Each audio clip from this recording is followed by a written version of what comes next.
بسم اللہ الرحمن الرحیم۔ السلام علیکم مائی ڈیئر اسٹوڈنٹس، میں آپ کا اسلامیہ ٹیچر محمد عامر محمود آپ کو خوش آمدید کہتا ہوں۔ آج ہم آفاق کے پلیٹ فارم سے آفاق سن سیریز کی اسلامیات گریڈ 3 کا سبق نمبر 19 پڑھیں گے۔ آج کے سبق میں ہم باب ششم ہدایت کے سرچشمے اور مشاہیر اسلام میں سے سبق حضرت آدم علیہ السلام کے بارے میں پڑھیں گے۔ آپ نے یہ ویڈیو لیسن مکمل توجہ کے ساتھ دیکھنا ہے تاکہ جب آپ اس کو کمپلیٹ کر لیں تو آپ اس قابل ہو جائیں کہ قرآن و سنت کی روشنی میں یہ جان سکیں کہ حضرت آدم علیہ السلام سب سے پہلے انسان اور نبی ہیں اور انسانوں کا سلسلہ انہی سے چلا۔ حضرت آدم علیہ السلام کی تخلیق، حالات زندگی اور دعا کے بارے میں جان سکیں، آپ علیہ السلام کی زندگی سے رہنمائی حاصل کر سکیں۔ مائی ڈیئر اسٹوڈنٹ، سوچیں اور بتائیں اللہ تعالیٰ نے انسان کو سیدھا راستہ دکھانے کے لیے کیا انتظام کیا؟ نبی اور رسول کون ہوتے ہیں اور سب سے پہلے نبی کا کیا نام ہے؟ شاباش، آپ سب کے تمام جوابات پر آپ کی میں حوصلہ افزائی کرتا ہوں۔ اللہ تعالیٰ کے سب سے پہلے نبی، سب سے پہلے انسان حضرت آدم علیہ السلام تھے۔ آپ تمام انسانوں کے باپ بھی کہلاتے ہیں۔ حضرت آدم علیہ السلام سے ہی نبوت اور رسالت کا سلسلہ سٹارٹ ہوا اور اس کے بعد اللہ تعالیٰ نے ہر زمانے میں ہر قوم کے لیے نبی اور رسول بھیجے، اور اس طرح کم و بیش 1,24,000 انبیاء کرام علیہ السلام اللہ تعالیٰ نے اس دنیا میں بھیجے۔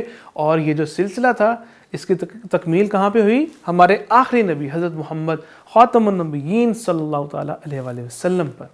مائی ڈیئر اسٹوڈنٹس، مسلمان تمام نبیوں پر ایمان رکھتے ہیں اور ان سب کا احترام کرتے ہیں۔ تخلیق آدم علیہ السلام یعنی آدم علیہ السلام کی تخلیق، ان کی پیدائش، ان کو تخلیق کرنا، بنانا۔ حضرت آدم علیہ السلام اللہ تعالیٰ کے برگزیدہ نبی تھے۔ اللہ تعالیٰ نے انہیں مٹی سے پیدا کیا۔ قرآن مجید میں فرمایا گیا، اور جب آپ کے رب نے فرشتوں سے کہا یقیناً میں بجھنے والی مٹی سے ایک انسان پیدا کرنے والا ہوں جو بدبودار سیاہ کیچڑ سے ہوگی۔ مائی ڈیئر اسٹوڈنٹس، اللہ تعالیٰ نے حضرت آدم علیہ السلام کو ایک مٹھی خاک سے پیدا فرمایا۔ یہ مٹی تمام روئے زمین سے حاصل کی گئی تھی۔ یہی وجہ ہے کہ حضرت آدم علیہ السلام کی جو نسل ہے، ہم دیکھتے ہیں کہ مختلف رنگ اور نسل کے مختلف زبان کے لوگ ہیں۔ ہر کنٹری میں آپ دیکھتے ہیں کہ ان کی جو رنگت ہے، ان کی جو ایک شیپ ہے، ان کی جو باڈی ہے یا ان کا جو فیشل ایکسپریشن، یہ تمام چیزیں مختلف ہیں کہیں نہ کہیں سے۔ اسی طرح اللہ تعالیٰ نے اس مٹی سے حضرت آدم علیہ السلام کا پتلا بنایا۔ جب اللہ تعالیٰ نے ان کے جسم میں روح پھونکی تو انہیں چھینک آئی۔ اسی طرح جب انہیں چھینک آئی تو انہوں نے اللہ کے حکم سے الحمدللہ کہا، یعنی تمام تعریفیں اللہ ہی کے لیے۔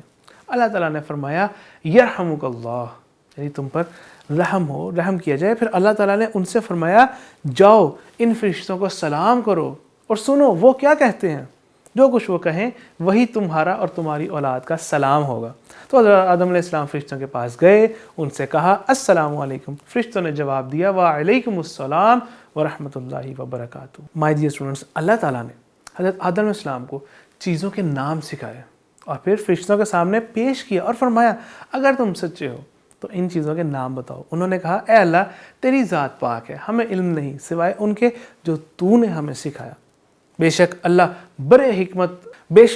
بڑے علم و حکمت والا ہے۔ پھر اللہ نے حضرت آدم علیہ السلام کو حکم دیا کہ ان چیزوں کے نام بتاؤ۔ سو انہوں نے ان سب چیزوں کے نام بتا دیے۔ سبحان اللہ۔ اللہ تعالیٰ نے تمام فرشتوں کو حکم دیا کہ حضرت آدم علیہ السلام کو سجدہ کرو۔ سب نے سجدہ کیا سوائے ابلیس کے، جسے ہم شیطان کہتے ہیں۔ ابلیس نے تکبر کیا اور سجدہ کرنے سے انکار کر دیا۔ اس نے کہا میں آدم سے افضل ہوں، یہ مٹی سے بنائے گئے ہیں اور میں آگ سے۔ ابلیس نے اللہ تعالیٰ کے حکم کی نافرمانی کی۔ اللہ تعالیٰ نے ابلیس سے شدید ناراضگی کا اظہار کیا۔ اللہ تعالیٰ نے اسے مردود اور ملعون قرار دیا اور جنت سے نکال دیا۔ اس نے اللہ تعالیٰ سے کہا مجھے اس دن تک مہلت عطا فرمائیے جس دن قیامت آئے گی۔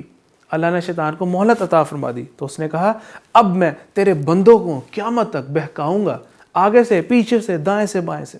اللہ نے فرمایا جو لوگ تیری پیروی کریں گے میں تجھ سمیت ان سب کو جہنم بھر دوں گا۔ مائی ڈیئر اسٹوڈنٹس، اللہ تعالیٰ نے حضرت آدم علیہ السلام کے لیے حضرت حوا علیہ السلام کو پیدا کیا۔ اللہ تعالیٰ نے ان دونوں سے کہا جنت میں رہو اور جو چاہے کھاؤ پیو، جیسے چاہے رہو، لیکن صرف ایک درخت کے قریب جانے سے، اس کا پھل کھانے سے منع فرمایا۔ حضرت آدم علیہ السلام اور حضرت حوا علیہ السلام جنت میں رہنے لگے۔ ابلیس کیونکہ وہ تو انسان کا دشمن تھا، اس نے اللہ تعالیٰ سے کہا تھا کہ میں تو بہکاؤں گا۔ وہ بہت عرصے سے گھاٹ لگائے بیٹھا ہوا تھا پلاننگ کر رہا تھا، دیکھ رہا تھا کس طریقے سے کسی دن اسے موقع ملے تو وہ اپنا بدلہ لے. اس کی شدید خواہش تھی کہ حضرت آدم علیہ السلام کو اللہ تعالیٰ کی نافرمانی کرنے پر مجبور کرے. پھر اس نے حضرت آدم اور حضرت حوا علیہ السلام کو دل میں وسوسہ ڈالا، دل میں ان کے خیال پیدا کیا کہ تمہارے رب نے تم دونوں کو اس درخت سے اس لیے منع فرمایا کہ کہیں یہ پھل کھا کر تم دونوں فرشتے نہ بن جاؤ یا کہیں ہمیشہ زندہ رہنے والوں میں سے نہ ہو جاؤ. شیطان کی مسلسل سازشیں جو اس نے یہ کی، تو کیا ہوا کہ حضرت آدم اور حضرت حوا علیہ السلام نے شیطان کے بہکاوے میں آ کر اس شجر ممنوعہ کا پھل کھا لیا جس درخت سے منع کیا گیا تھا.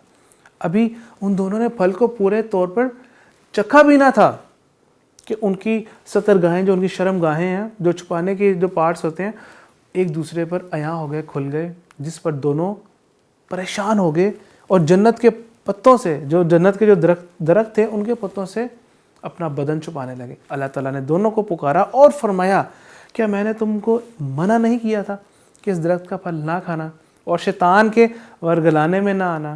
یہ تمہارا کھلا دشمن ہے. دونوں نے اللہ تعالیٰ کی پکار سنی تو خوف الہی سے کانپ اٹھے، نہایت بے بسی اور عاجزی سے اپنی خطا پر شرمندہ ہوئے، نادم ہوئے اور اللہ تعالیٰ سے عرض کی ربنا ظلمنا انفسنا وَإِن لَّمْ تَغْفِرْ لَنَا وَتَرْحَمْنَا لَنَكُونَنَّ مِنَ الْخَاسِرِينَ.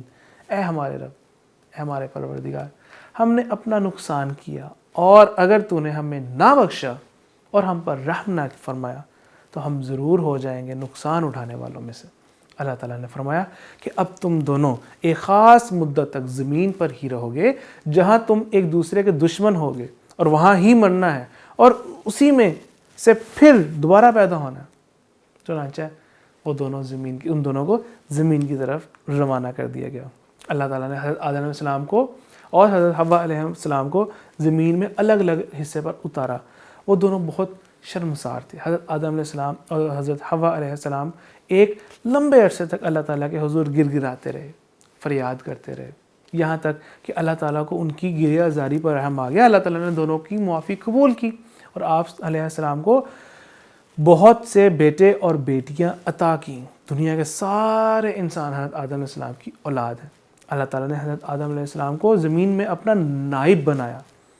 اسی حوالے سے فرمایا گیا ترجمہ، میں زمین میں ایک خلیفہ بنانے والا ہوں، یعنی کہ نائب. حضرت آدم علیہ السلام کے جو ان کے عظیم شرف ہیں ان میں یہ کہ اللہ تعالیٰ نے اپنے ہاتھوں سے آپ کی تخلیق کی، ان میں روح پھونکی، فرشتوں نے ان کو سجدہ کیا، اللہ تعالیٰ نے ان کو چیزوں کے نام سکھائے. آج کے سبق کے اہم نکات: اللہ تعالیٰ نے حضرت آدم علیہ السلام کو مٹی سے پیدا کیا.